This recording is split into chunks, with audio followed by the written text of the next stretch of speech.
नमस्कार दोस्तों, क्या आप जानते हैं कि कुंभ न होने पर भी कुंभ जितना पुण्य देने वाला एक दिव्य पर्व हर साल प्रयागराज में होता है।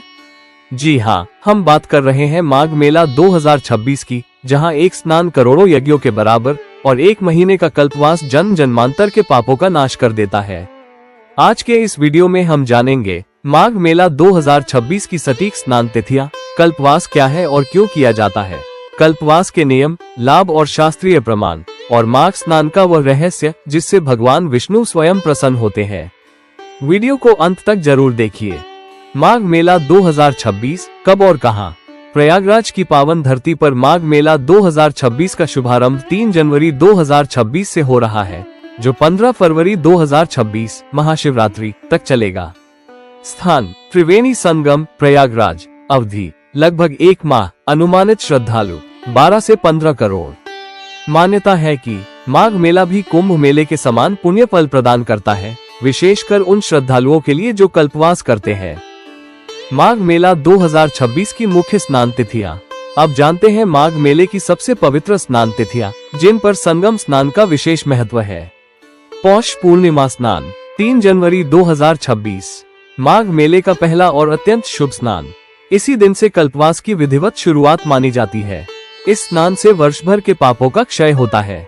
मकर संक्रांति स्नान 15 जनवरी 2026। सूर्यदेव के मकर राशि में प्रवेश का पर्व। गंगा स्नान से दरिद्रता, पितृ दोष और ग्रह दोष शांत होते हैं। दान और तिल दान का विशेष महत्व।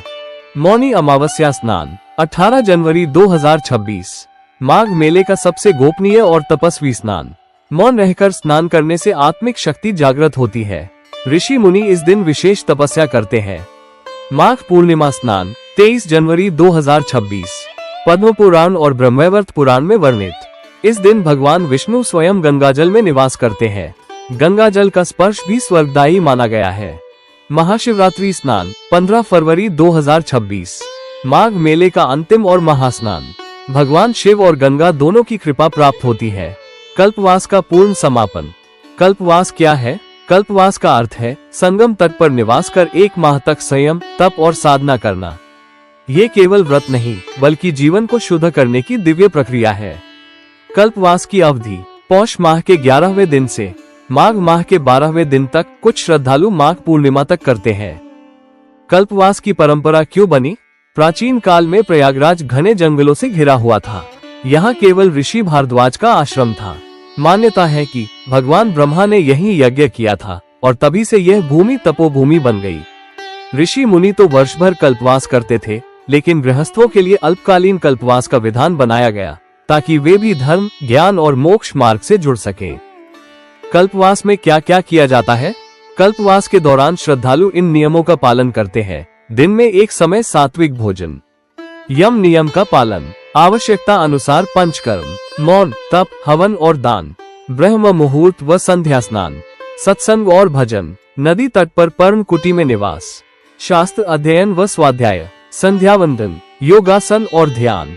कल्पवास के अद्भुत लाभ। पर्ण कुटियों में रहने वाले कल्पवासी सुबह गंगा स्नान से दिन की शुरुआत, रात को प्रवचन और भजन से समापन करते हैं।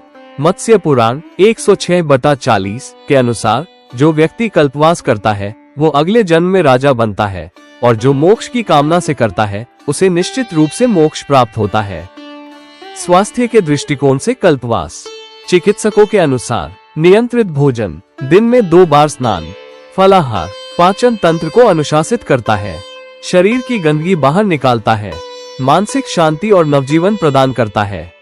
माघ स्नान का शास्त्रीय महत्व पद्म पुराण और ब्रह्मवैवर्त पुराण में उल्लेख है। माघ पूर्णिमा पर भगवान विष्णु स्वयं गंगा में निवास करते हैं। इसलिए कहा गया है कि भगवान विष्णु व्रत, उपवास और दान से भी उतने प्रसन्न नहीं होते जितने माघ स्नान से होते हैं। माघ महात्म्य श्लोक। माघ मासे गमिष्यन्ति गंगायमुनसिंह में ब्रह्मा विष्णु महादेव रुद्रादित्यम रुद्गणा। अर्थात माघ मास में ब्रह्मा, विष्णु, महादेव और समस्त देवता प्रयागराज संगम में स्वयं पधारते हैं। प्रयागे माघ मासे तु त्रयः स्नानस्य यद् भवेत् दशाश्वमेघ सहस्त्रेण तत्फल लभते भुवि। अर्थात प्रयाग में माघ माह में 3 बार स्नान करने से 10,000 अश्वमेघ यज्ञों के बराबर पुण्य प्राप्त होता है। यदि आपको ये जानकारी उपयोगी लगी हो तो वीडियो को लाइक करें। अपने मित्रों और परिवार के साथ शेयर करें और ऐसे ही दिव्य वीडियो के लिए चैनल को सब्सक्राइब करना न भूलें। हर हर गंगे, जय त्रिवेणी संगम।